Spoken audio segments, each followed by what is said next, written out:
Hello everyone. तो आज हम बात करने वाले हैं आरआरबी पीओ एंड क्लर्क की स्ट्रैटेजी के बारे में, और साथ ही मैं ये बताने वाली हूँ कि मैंने क्या स्कोर किया था, ठीक है, जो जब मैंने आरआरबी का एग्ज़ाम दिया था, ठीक है, और आप लोग को क्या क्या गलती नहीं करनी है। जो सबसे बड़ी गलती है वो काफ़ी लोगों को नहीं पता है कि वो गलती क्या करते हैं, ठीक है। तो मैं उसके बारे में पूरा डिटेल में बताने वाली हूँ इस वीडियो में, तो लास्ट तक देखिएगा तभी आपको समझ में आएगा।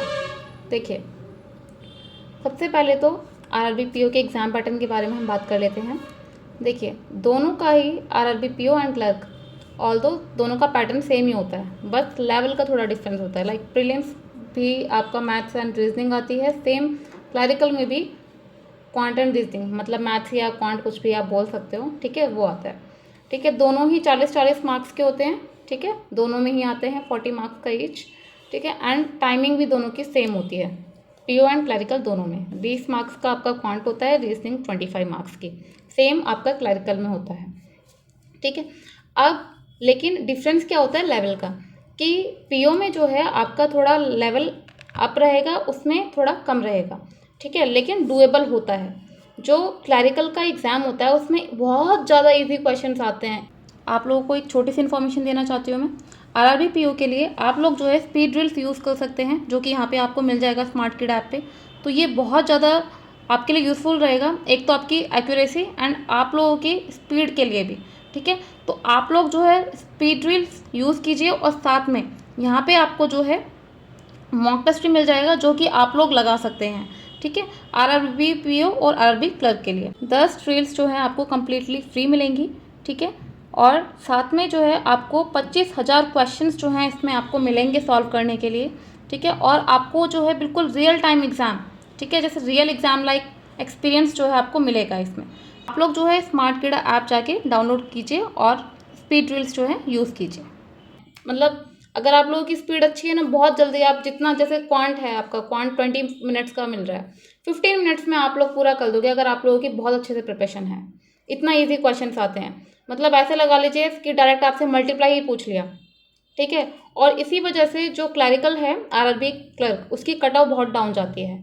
जैसे 80, अभी एक स्टेट था वहाँ पे 80 में से 79 की कट ऑफ गई थी, आप लगा लो सिर्फ एक नंबर कम। तो कंपटीशन आप लोग देखिए कि इतना इजी क्वेश्चन जो है आते हैं उसमें। अगर टफ आते होते तो सभी थोड़ा ना लेके आते, ठीक है। तो इसलिए जो है क्लरिकल वाला बहुत इजी होता है, इसमें थोड़ा सा अप होता है, लेकिन इतना ज़्यादा भी नहीं कि हाँ भाई मेंस का डायरेक्ट दे दिया, थोड़ा सा अप होता है, लेकिन डुएबल होता है काफ़ी, ठीक है। तो ये हो गया आपका प्री का पैटर्न। अब मेंस की बात करते हैं। देखिए, मेंस में एक सबसे बड़ी गलती आप लोग क्या करते हैं, जिन लोगों ने ऑलरेडी पिछले साल एग्ज़ाम दिया हुआ है, और जो लोग फ्रेशर हैं, फ्रेशर लोग जो है अपना ध्यान रखिएगा इस बार एग्ज़ाम देते टाइम। सबसे बड़ी गलती क्या करते हैं वो मैं आपको भी बताती हूँ, पहले आपको पैटर्न बता देती हूँ कि क्वांट में देखिए, क्वांट में जो है क्वांट आता है आपका, रीजनिंग आता है, इंग्लिश, हिंदी, ठीक है। सबसे बड़ी गलती आप यहाँ करते हैं, अभी बताती हूँ मैं इस चीज़ को, ठीक है। जी आता है, कंप्यूटर आता है, जिसमें कि कंप्यूटर के क्वेश्चंस जो है हाफ मार्क्स के होते हैं, ठीक है। अब क्वांट रीजनिंग तो आप लोगों ने प्री में किया है, ठीक है। जैसे अगर आप लोग प्री क्लियर करके जाते हैं तो मेंस में तो बस थोड़ा सा लेवल जो है अप होगा, और उसमें जो है आपको मेनली क्वेश्चन में चेंज क्या आएगा, कोडिंग टाइप में आपको मिलेंगे, क्वांट एंड रीजनिंग दोनों में, सॉरी रीजनिंग में मिलेगा, क्वांट में आपका बस थोड़ा क्वेश्चन जो है थोड़ा सा अप होगा, ठीक है। जी आपका आपको पता है, जैसे ऑलरेडी सभी एग्जाम में आता है वैसे जी होती है। कंप्यूटर आपकी ज़्यादा टफ नहीं होती है, बिल्कुल ईजी टू मॉडरेट लेवल की होती है, ठीक है। कोई भी आप पीडीएफ कवर कर लेंगे जी कंप्यूटर की, तो वहाँ से आपका कवर हो जाएगा, ठीक है। प्रॉब्लम आप लोग यहाँ करते हैं, अब कुछ लोग क्या करते हैं कि इंग्लिश और हिंदी में ना, वो लोग हिंदी उठा लेते हैं ये सोच के कि इंग्लिश तो आती नहीं है भैया, चलो हिंदी उठा लेते हैं, हिंदी हो जाएगी। और आपको एक रियलिस्टिक चीज़ बताती हूँ, क्योंकि मैंने आरआरबी पीओ का एग्ज़ाम दिया है, तो जो हिंदी होती है ना वो इंग्लिश से भी ज़्यादा टफ होती है। संज्ञा, सर्वनाम, आपके लोकोक्तियाँ, ठीक है, साथ में आपके पर्यायवाची शब्द, आपको ना इतना सेम सेम देखने को मिलेगा ना, कि इसमें आपसे कोई क्वेश्चन पूछ लिया कि एक फिलअप आ गया हिंदी में, कि इस वाले इसमें जो है कौन सा जो है डिफरेंट है वर्ड, और आपको ना पढ़ने में ऐसा लगेगा कि सारे के सबका मीनिंग ही सेम है, क्योंकि मेरे साथ हुआ है, मैंने हिंदी चूज़ किया था, ठीक है। तो ऑल्दो मेरा क्लियर हो गया था, अब पता नहीं कैसे क्लियर हो गया, मुझे तो हिंदी का लग ही नहीं रहा था कि मेरा सेक्शनल निकलेगा, लेकिन मेरा निकल गया था, ठीक है, सेक्शनल ही निकला था, बाकी जो मार्क्स थे मेरे बाकी सब्जेक्ट से ही कवर हुए थे, मेनली जीए से। ठीक है, तो आप लोग ये गलती मत करना। ऑल्दो मुझे ये लगा था शायद हिंदी जो है इंग्लिश से भी ज़्यादा ईजी आएगी, कि इंग्लिश तो खैर इतनी टफ नहीं होती क्योंकि बाकी एग्जाम्स भी मैंने उस टाइम दिए थे। ठीक है, लेकिन थोड़ा सा ये था कि शायद हिंदी भी ईजी आएगी उससे। लेकिन जब मैंने जैसे ही हिंदी का सेक्शन आया, मेरे तो बस फ्यूज़ उड़ गए पूरे, कि बहुत ज़्यादा ही टफ एग्ज़ाम था लाइक हिंदी का। ठीक है, वो पता नहीं भगवान की दुआ से मेरा निकल गया हिंदी का सेक्शन। तो आप लोग ये गलती मत करना कि अगर आप लोगों को लग रहा है ना कि हिंदी ईजी आएगी, तो हिंदी का सेक्शन टफ ही लगता है। ठीक है, क्योंकि इंग्लिश तो ये है, हम लोगों देखो वेब सीरीज भी देखते रहते हैं, उसमें भी इंग्लिश का यूज़ होता है। ठीक है, एक रीडिंग से। ठीक है, और नॉर्मली भी हम एग्ज़ाम की प्रिपरेशन करते हैं तो इंग्लिश में पढ़ते हैं। देखिए IPS PO हो गया आपका, SBI PO हो गया, SBI क्लर्क हो गया, उसमें भी आपने इंग्लिश की होती है, उसमें तो हिंदी नहीं किया ना, तो कम से कम आप उस चीज़ से वाकिफ़ हैं, आपको पता है कि इंग्लिश में ग्रामर रूल्स में क्या क्या होता है। ठीक है, क्वेश्चन किस टाइप के आते हैं, लेकिन हिंदी ना बहुत ज़्यादा टिपिकल होती है। तो आप लोगों को सजेस्ट मैं यही करूँगी, बाकी आप लोगों की मर्जी है, सजेस्ट मैं आप लोगों को यही करूँगी कि हिंदी की जगह इंग्लिश को ही चूज़ करना, तभी आप स्कोर कर पाओगे। हिंदी बहुत ज़्यादा टफ आती है। ठीक है, तो ये जो गलती थी आप लोग मत करना, मैंने की थी गलती, अब खैर निकल गया एग्ज़ाम जैसे भी था, तो आप लोग मत करना ये चीज़। ठीक है, दूसरा जीए तो मैं आपको ऑलरेडी बता चुकी हूँ, जीए को अभी से करना स्टार्ट कर दो, जनरल अवेयरनेस को। अगर आप लोग सोच रहे हो कि नोटिफिकेशन आएगा देन हम स्टार्ट करेंगे, कुछ लोग तब भी स्टार्ट नहीं करते हैं, वो तब जाके स्टार्ट करते हैं जब रिजल्ट आ जाता है, उनको पता चल जाता है कि हाँ मेंस देना है, हम तब लेके बैठते हैं। ठीक है, जैसे अभी SBI क्लर्क में कर रहे हैं। तो आप लोग जो है जीए को अभी से प्रिपरेशन करना स्टार्ट कर दीजिए, क्योंकि ऐसा तो है नहीं कि एक ही मंथ का जीए आता है, आपको मिनिमम तो 4 मंथ के होने चाहिए और मैक्सिमम आपके 6 मंथ्स के। ठीक है, तो अभी से स्टार्ट कर दीजिए पढ़ना अपना जीए के लिए, पढ़ने के लिए भी ठीक रहेगा और आपकी इंग्लिश के लिए भी काफ़ी इंप्रूवमेंट देगा वो। ठीक है, तो ये तो था आपका पीओ का मेंस का एग्ज़ाम पैटर्न। सेम आपका जो है क्लैरिकल में होता है, लेकिन इसमें क्या होता है, देखिए पीओ में क्या होता है कि आपका मेंस के बाद होता है आपका इंटरव्यू। ठीक है, इंटरव्यू के बाद होता है आपका सिलेक्शन। लेकिन क्लैरिकल में क्या है, आपको ओनली इंटरव्यू वगैरह कुछ नहीं होता है, एग्ज़ाम पैटर्न सेम होता है जैसे आपका मैंने मेंस का इसमें आरआरबी पीओ में बताया है, सेम आरआरबी क्लर्क का पैटर्न भी मेंस का सेम होता है। लेकिन इसमें मेंस के बाद जो है आपका एलपीटी होता है। एलपीटी तो आप लोगों को पता होगा, लैंग्वेज प्रोफिशिएंसी टेस्ट, ये सबसे ज़्यादा इंपॉर्टेंट होता है। बाकी जो है आपका IBPS क्लर्क हो गया, उसमें भी होता है एलपीटी, लेकिन वहाँ आपको इतना टफ नहीं मिलेगा। ठीक है, उसमें जैसे मेरे कलीग्स वगैरह थे, उनका जो एलपीटी हुआ था ज्वाइनिंग के बाद, उनका 3-4 महीने बाद एलपीटी हुआ था। और एलपीटी में क्या हुआ था, सिर्फ एक मेल के थ्रू भेजा गया था मैनेजर को कि हाँ ये जो एम्प्लॉय है इसका जो एलपीटी होना है, और एलपीटी में सिर्फ एक ऐसे लेटर जो है लिख के भेजना था उसको। कुछ भी कोई ऐसा नहीं था कि कोई सामने खड़ा वो टेस्ट ले रहा है, कुछ भी ऐसा नहीं था। सिर्फ उसने जनरली अपनी सीट पे बैठ के कहीं से भी गूगल से करके कैसे भी करके लिख के अपना भेज दिया, हो गया एलपीटी। वहाँ पर ऐसा होता है। लेकिन ये जो होता है ना आरआरबी क्लर्क में, ये थोड़ा टफ सा होता है। इसमें डरना मत आप लोग कि टफ मैंने बोल दिया तो हाँ बहुत ज़्यादा खतरनाक वाला होता है। इसमें ये होता है कि यहाँ पे जो है, देखिए आरआरबी क्या होती है, ग्रामीण बैंक्स होती हैं। अब ग्रामीण बैंक में आपको पता है कि अगर आप वहाँ जाके इंग्लिश बोलोगे तो उन लोगों को नहीं आती। ठीक है, गांव के लोग हैं, उनको मोस्टली आपको इलिटरेट मिलेंगे। ठीक है, तो वहाँ पर जो है आप इंग्लिश यूज़ कर रहे हो। ठीक है, आप कहीं महाराष्ट्र में पहुँच गए हो और आप लोगों को मराठी नहीं आती, तो कैसे डील करोगे। ठीक है, तो बहुत बड़ी प्रॉब्लम हो जाती है। तो इसलिए जो एलपीटी है यहाँ पे थोड़ा जो है इसका सीरियसली लिया जाता है, और वहाँ पे आपसे जो है एक तरीके से क्वेश्चन पूछे जाएंगे आपसे सामने बिठाकर।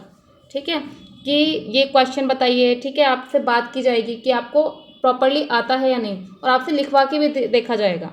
ठीक है, तो आप लोग को जो एग्ज़ाम नोटिफिकेशन आने के बाद जो फिल करोगे फॉर्म, कोशिश ही नहीं करना यही कि जहाँ पे आपको जो लैंग्वेज आती है। ठीक है, जैसे नॉर्थ इंडियंस है, नॉर्थ इंडियंस को हिंदी अच्छी आती है, तो आप लोग कोशिश करना कि हिंदी वाले स्टेट से ही भरें। जो लोग साउथ से हैं, ठीक है, तो अपना जो है साउथ में भी अलग अलग टाइप के मलयालम और तेलुगु, ठीक है, और भी लैंग्वेजेस होती हैं, तो उसके अकॉर्डिंगली आप लोग भरना। ऐसे ही गलती मत करना कि आप जो है वहाँ पे वैकेंसी ज़्यादा है तो वहाँ से अप्लाई कर दिया, लेकिन आपको लैंग्वेज ही नहीं आती। ठीक है, मैं आपको एक अपने कलीग का ही केस लेके चलती हूँ कि उसका भी लास्ट टू लास्ट ईयर ही उसका सिलेक्शन हुआ है, वो भी आरआरबी क्लर्क में। उसने जो है नॉर्थ साइड से है वो, और उसने जो है हैदराबाद से भरा है। ठीक है, हैदराबाद तेलंगाना, तो तेलंगाना में उसको पोस्टिंग मिली है और वहाँ पे उसका एलपीटी हुआ, उसको नहीं आता, उसको मतलब रखा गया साइड में कि लेना है या नहीं, तो उसने रिक्वेस्ट वगैरह की थी कुछ, तो उसका एलपीटी तो कर दिया गया था क्लियर, ठीक है। लेकिन वहाँ पे जो उसको मतलब एक तरीके से ना अलग से रखा जाता है, होता है ना साउथ में लोग एक ग्रुप बना के, पूरा साउथ का स्टाफ है, एक नॉर्थ की स्टाफ है, जो उनकी बातों को ना समझ पा रही है, ना इसको ये पता है कि कस्टमर क्या बात कर रहे हैं क्या नहीं कर रहे, तो वो आप लोगों की जो मेंटल जो मतलब मेंटली भी आपको परेशान करेगी ये चीज़, ठीक है, कि ये लोग क्या बात कर रहे हैं, आपको कस्टमर डीलिंग नहीं कर पाओगे। मैनेजर को काम चाहिए, अगर आप लोग काम ही नहीं कर पा रहे हो, कस्टमर डीलिंग ही नहीं कर पा रहे हो, तो कैसे मतलब काम कर रहे हो आप, तो आप लोगों को बोलेंगे भी, ठीक है। तो इसलिए आप लोग जो है उसी स्टेट से फिल करना, बेशक वैकेंसी कम हो या ज़्यादा हो, जहाँ पे आपको जो है लैंग्वेज आती हो, ठीक है। नहीं तो बाद में अब सिलेक्शन लेने के बाद भी ये सब प्रॉब्लम आएंगी तो और ज़्यादा दुख होता है कि हमने मेहनत भी की और एट द एंड हमारा सिलेक्शन जो है इस चीज़ से जो है रुक गया, ठीक है। तो ये गलती मत करना आप लोग। अब बात करते हैं कि स्ट्रैटेजी के बारे में, आप लोगों को प्रिपेयर कैसे करना है प्रीलिम्स के लिए एंड मेंस के लिए।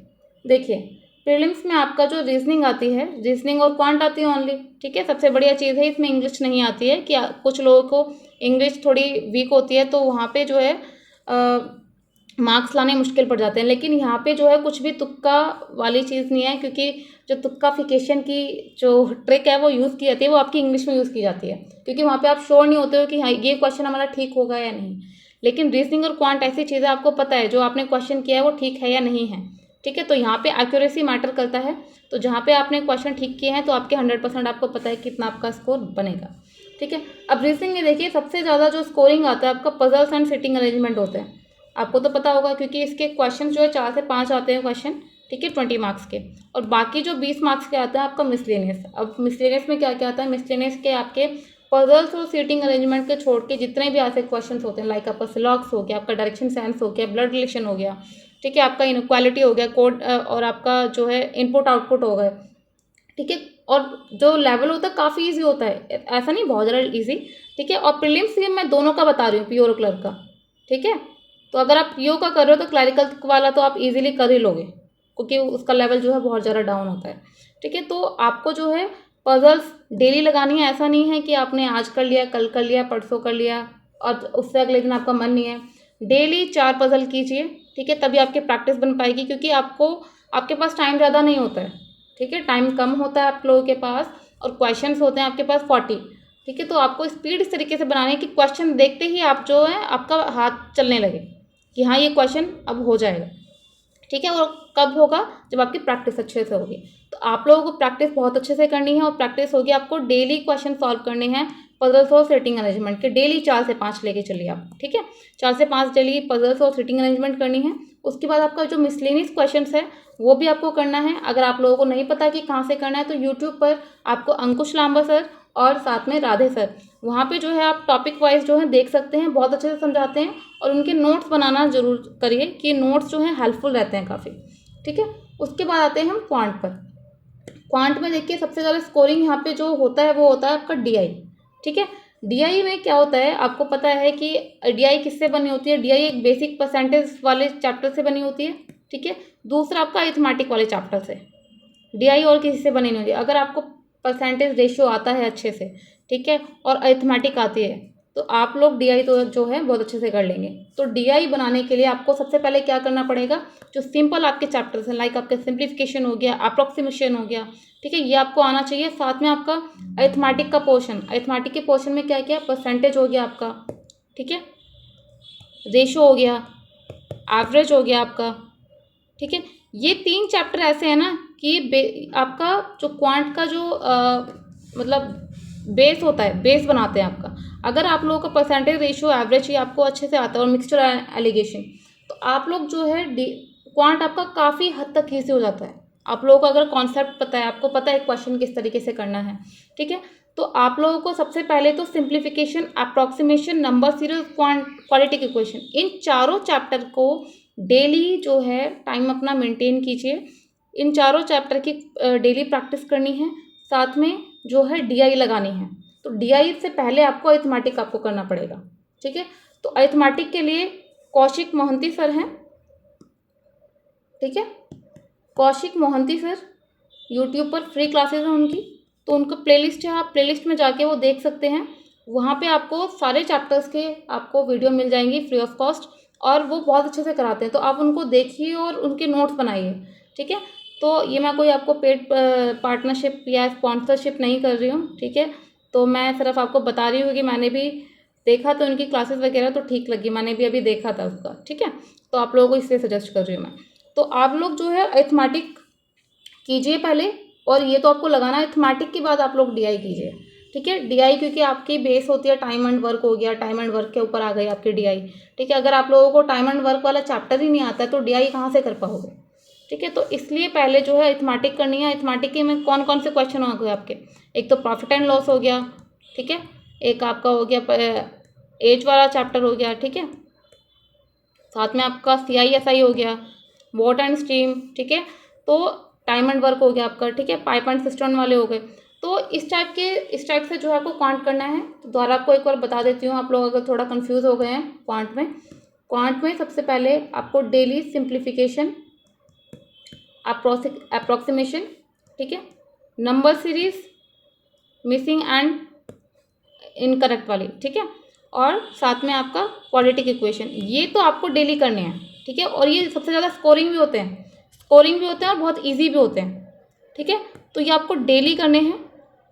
उसके बाद आपको अरिथमेटिक आपको ठीक करनी है। अरिथमेटिक जब सारे आपके चैप्टर कंप्लीट हो जाते हैं उसके बाद आपको डीआई डेली लगानी है। डीआई आपको डेली करनी है, 4 से 5 डीआई। और आप लोग उसके बाद देखिएगा कि आप लोग कितना ज़्यादा बैटर कर रहे होगे, ठीक है। आप लोग अपना जो मार्क्स वगैरह है, मॉक टेस्ट जब आप लगाओगे ना तो आप लोगों को दिखेगा इम्प्रूवमेंट, ठीक है। तो ये जो है प्रीलिम्स की स्ट्रैटेजी है। मेंस के लिए मैं आपको ये लिए अलग से वीडियो लेके आऊँगी, मेंस में आप लोगों को किस तरीके से प्रिपेयर करना है। तो आप लोगों को अगर कुछ डाउट है तो आप मेरा टेलीग्राम चैनल जो है ज्वाइन कर सकते हैं, वहाँ पर पूछ सकते हैं कुछ भी क्वेरी, आप कमेंट सेक्शन में भी आप पूछ सकते हैं। अभी के लिए thank you and all the very best for your upcoming exams.